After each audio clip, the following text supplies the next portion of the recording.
ഇനി കൊല്ലത്തേക്കാണ്. ഏതു പ്രതിസന്ധിയിലും ഇടതിനൊപ്പം നിലയുറപ്പിച്ചിരുന്ന ഒരു കൊല്ലം ജില്ല നമുക്ക് ഓർമ്മയുള്ളത് നമ്മൾ കണ്ട് പരിചയിച്ചത് ആ കൊല്ലമാണ്. പക്ഷേ UDF കൊടുങ്കാറ്റിൽ തവണ കടപുഴകി അങ്ങ് വീണു. 8 UDF ജയിച്ചപ്പോൾ LDF 2 സീറ്റിലേക്ക് ഒതുങ്ങിപ്പോയി. സിറ്റിംഗ് സീറ്റായ ചാത്തന്നൂർ BJP പിടിച്ചെടുത്ത CPIക്ക് കനത്ത തിരിച്ചടിയായി. മന്ത്രിമാരായ ചിഞ്ചുറാണി ചടയമംഗലത്ത് പരാജയപ്പെട്ടു. KB ഗണേഷ് കുമാർ പത്തനാപുരത്ത് തോറ്റു. RSPയുടെ ശക്തമായ തിരിച്ചുവരവും കൊല്ലത്ത് നമ്മൾ കണ്ടു.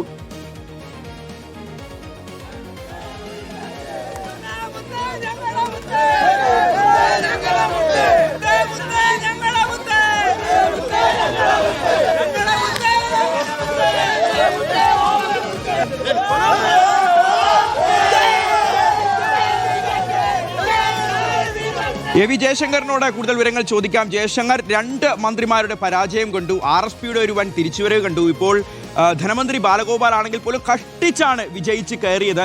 ഇത്രമേൽ ഇങ്ങനെ ഒരു പരാജയം, ഇങ്ങനെ ഒരു തിരിച്ചടി ഈ ഒരു കൊല്ലം ജില്ലയുടെ ചരിത്രത്തിൽ തന്നെ ഉണ്ടായിട്ടില്ല. ഈ തദ്ദേശ തെരഞ്ഞെടുപ്പിൽ കോർപ്പറേഷൻ കൈവിട്ട് പോയപ്പോൾ തന്നെ ജനങ്ങളൊരു സൂചന നൽകിയതാണ്. പക്ഷെ അതിൽ നിന്നും തിരിച്ചറിഞ്ഞില്ല. ഇടതിന് വലിയ തോൽവിയാണ് ഉണ്ടായത്. അതോടൊപ്പം ഒരു ബോണസായി ചാത്തന്നൂർ BJPക്ക് കൂടി കിട്ടുമ്പോൾ കൊല്ലത്തെ ഒരു തെരഞ്ഞെടുപ്പ് ഫലത്തെ എങ്ങനെ വിലയിരുത്താം?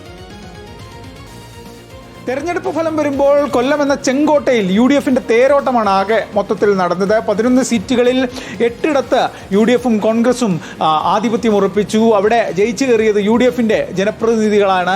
എന്തായാലും കൊല്ലത്ത് 2 സീറ്റുകളിലാണ് ഇടത് മുന്നണിക്ക് ജയിച്ചു കയറാനായത്. ഒന്ന് കൊട്ടാരക്കരയും മറ്റൊന്ന് പുനലൂരുമാണ്. ഇതിൽ കൊട്ടാരക്കരയിൽ കഷ്ടിച്ചാണ് ധനമന്ത്രി ആയിരുന്ന KN ബാലഗോപാൽ ജയിച്ചു കയറിയത്. പുനലൂരിൽ CPIക്ക് ഭൂരിപക്ഷം നിലനിർത്താനായതെന്നത് ആശ്വാസം നൽകുന്ന കാര്യമാണ്. പക്ഷേ അപ്പോൾ പോലും ചടയമംഗലം വലിയ പരാജയം CPIയുടെ സ്ഥാനാർത്ഥിക്ക് ഏറ്റുവാങ്ങേണ്ടി വന്നു. അവിടെ ജയിച്ചു കയറിയത് കോൺഗ്രസ് ആണ്. ഒപ്പം തന്നെ പത്തനാപുരം ഉൾപ്പെടെയുള്ള മന്ത്രിമണ്ഡലങ്ങളിലും വലിയ പിന്നോട്ട് പോക്ക് LDFനെ സംബന്ധിച്ചുണ്ട്. എന്തായാലും ആകെ മൊത്തത്തിൽ ജില്ലയിൽ ഒരു ആധിപത്യം ഉറപ്പിക്കാൻ UDFന് സാധിച്ചു. പഞ്ചായത്ത് തെരഞ്ഞെടുപ്പിൽ ആ ഫലം അത് UDF ആവർത്തിക്കുകയും ചെയ്തു. റെക്കോർഡ് ഭൂരിപക്ഷത്തിനാണ് കോൺഗ്രസിന്റെ പല സ്ഥാനാർത്ഥികളും ജില്ലയിൽ ജയിച്ചു കയറുന്നത്. എന്തായാലും വരും ദിവസങ്ങളിൽ ജില്ലയിലെ CPMനെ സംബന്ധിച്ച്, ഇടതുമുന്നണിയെ സംബന്ധിച്ച് ഒരു നോട്ടത്തിൻ്റെ ഇല്ലെങ്കിൽ എങ്ങനെ പരാജയം സംഭവിച്ചു എന്ന് പരിശോധിക്കേണ്ട ഒരു സമയമാണ്. എന്തായാലും UDF വലിയ ആഘോഷത്തിലാണ്. ജില്ലയിൽ നിന്ന് മന്ത്രിസഭയിലേക്ക് മന്ത്രിമാർ ഉൾപ്പെടെ ഉണ്ടാകുമെന്നാണ് അവർ പറയുന്നത്.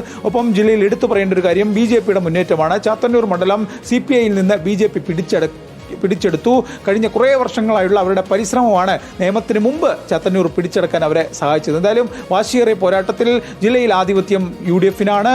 LDF വളരെ പിന്നോട്ട് പോകുന്ന സാഹചര്യം ഉണ്ടായി. ജില്ലയിൽ ചെറിയ മുന്നേറ്റം കാഴ്ചവെക്കാൻ, ഒരു മണ്ഡലം പിടിച്ചടക്കി തങ്ങളുടെ സാന്നിധ്യം ഉറപ്പിക്കാൻ BJPക്കും സാധിച്ചിട്ടുണ്ട്. ശരി ജയശങ്കർ, കൊല്ലത്തെ വിവരങ്ങളാണ് ഇപ്പോൾ കേട്ടത്.